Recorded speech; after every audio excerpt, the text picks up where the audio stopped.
All right, we are nearing the very end of chapter 4. This is your last note video for it. So here we're going to wrap up complex numbers by discussing how to multiply and how to divide complex numbers. So the big idea here is that I equals the square root of -1. And so if we square both of those, we get I squared equals -1. And that's going to be a very key feature throughout this next piece, okay? That I squared is the same as -1. Because what that means is when we're multiplying, so for example, if I were to multiply 3i times 7i, that's giving me 21i squared. But the thing is, I don't want I squareds in my answer. So what I end up doing is instead of I squared, I know that I squared is -1. So ultimately, I get just a -21 there. So the key here is your answers should never have I squared. They should either be a real number or have an I in them. I squared, I should never ever see as part of your answer, okay? So let's take a look at how that's applicable. So that's applicable when we're multiplying, because multiplying complex numbers takes two different types of multiplication.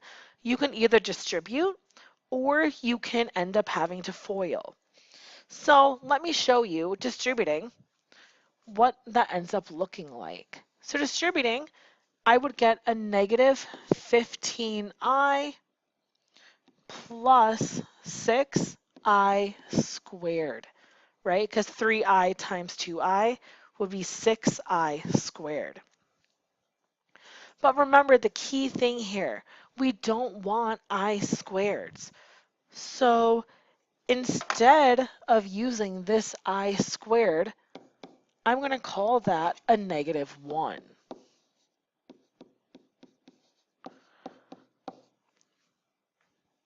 All right. And 6 times -1 is a -6. And if you gave me that, that would be absolutely fine. Common notation, though, is put the real piece first and then the imaginary piece after. Okay? And there is my solution when I distribute that through. All right. Now, on the other side, what if I'm multiplying two binomials, okay? Two fully complex numbers. Well, that is just going to be a foiling process type question, okay? So here, make that connection to get 8. That connection gives me 10i. That connection gives me 12i. That connection gives me -15i squared.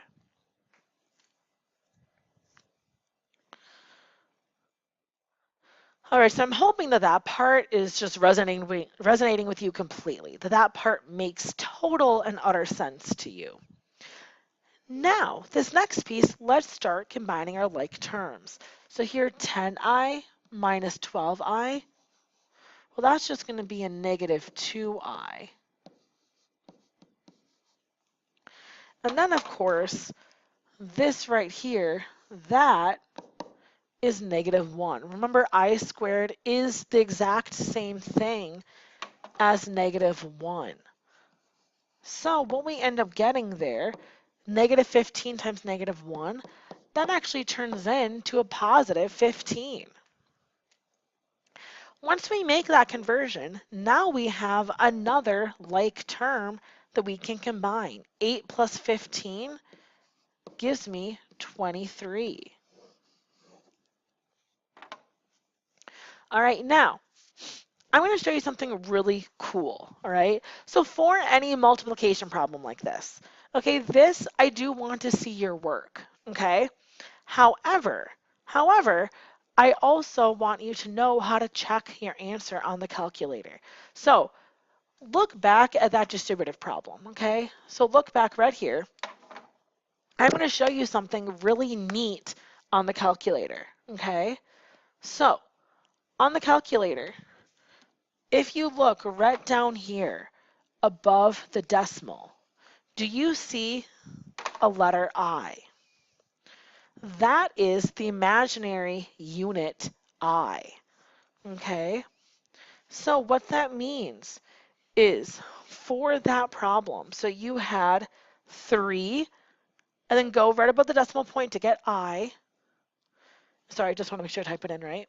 -5 plus 2I. All right. Times -5 plus 2, then right above the decimal again. If you type it into the calculator, it can actually do that for you. Okay, now when it comes to any multiplying type problem, my expectation is I want to see your work here, because then I'll let you bypass some of that work when it comes to dividing. Okay, so let's check our foiling one. So the foiling one said 2 minus 3i. So 2 minus 3i.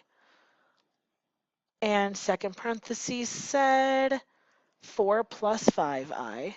4 plus 5i. 23 minus 2i. Okay, and so again here for multiplication, I need to see your work. This is a way to check your work. Okay, and in doing so, I'm going to let you use this for division. All right, so let me show you what I mean by that. So here, there's something called a complex conjugate.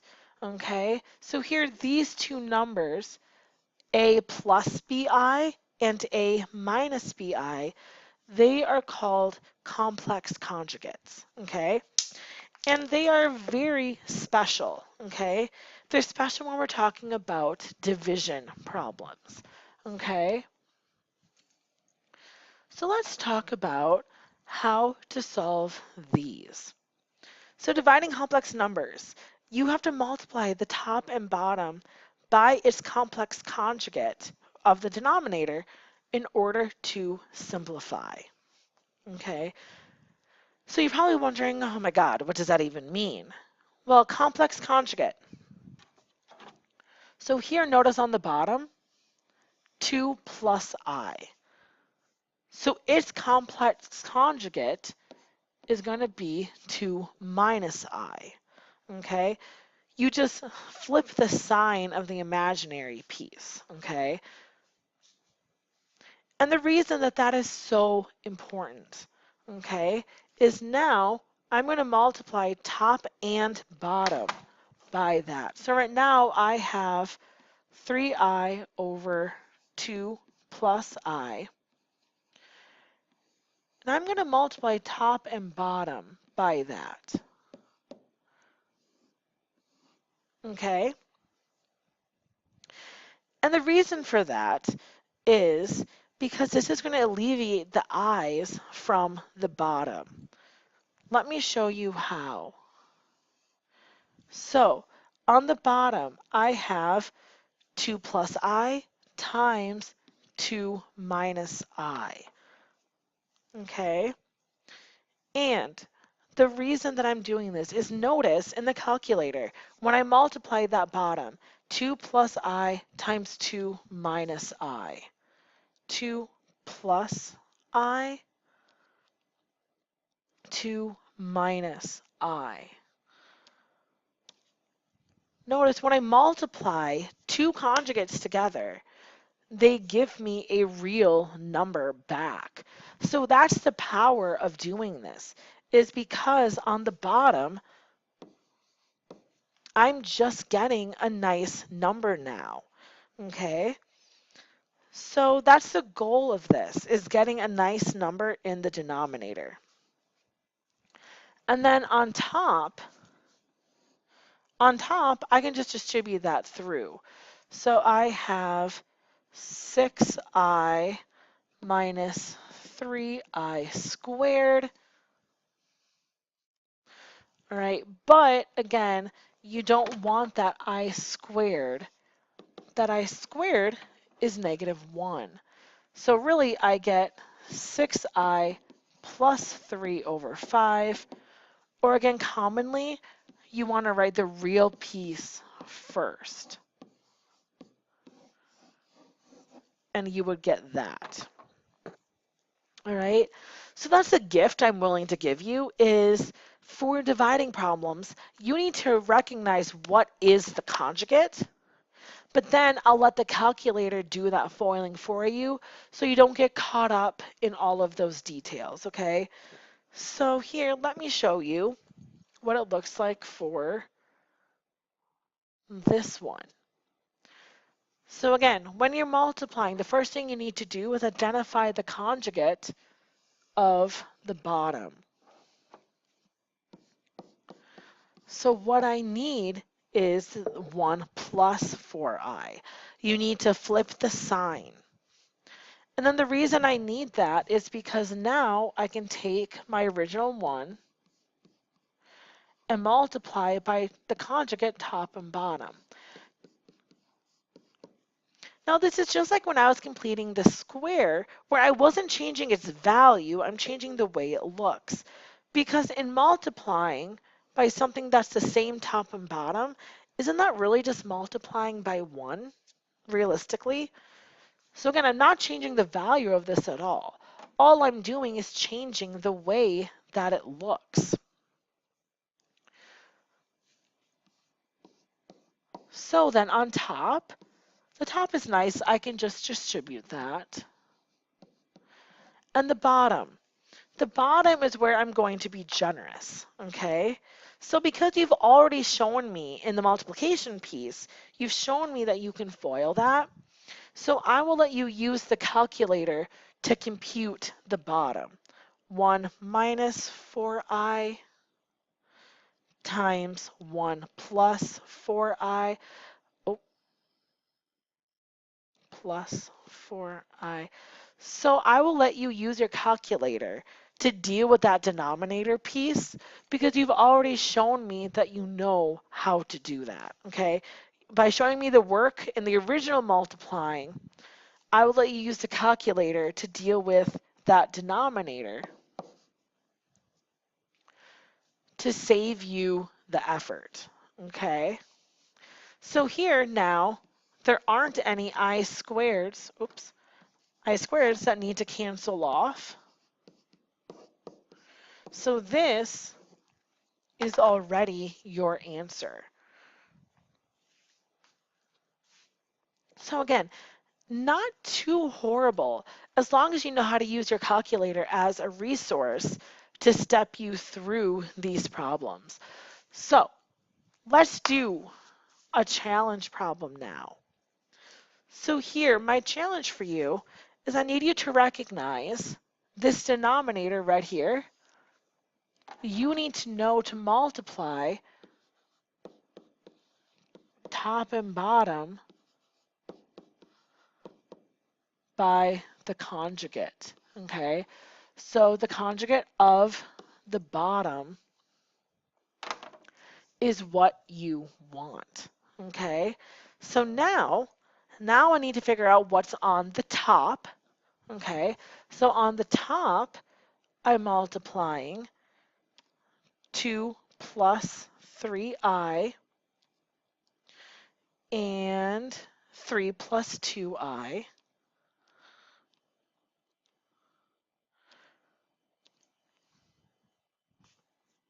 Oh, look at that. So on top, I'm just getting 13i. And then the bottom. And the key to the bottom is by using the conjugate, the bottom should always be a real number. Okay, so on bottom, 2 plus 3i. Oh,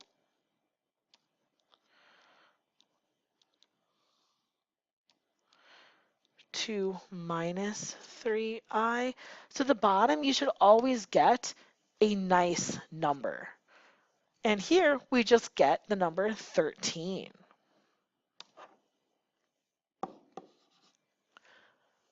All right, and the cool thing is 13 over 13 cancels out, and you actually just get the number I. So that's kind of a cool one. Look at how much it simplifies from where you started to the end. All you have left is the number I. And what about our word problem? So the multiplicative inverse of any number, z, is 1 over z. Find the multiplicative inverse of that. All right, so its multiplicative inverse would be 1 over itself. And then to simplify that, we would need its conjugate. So I need to multiply top and bottom by the conjugate. Just like that. So the top is easy because the top 1 times anything. Well, the top wouldn't change. But then the bottom, that's where I'm going to be nice. And I'm going to say, hey, you can use the calculator to help you with that bottom piece. So 2 plus 5i,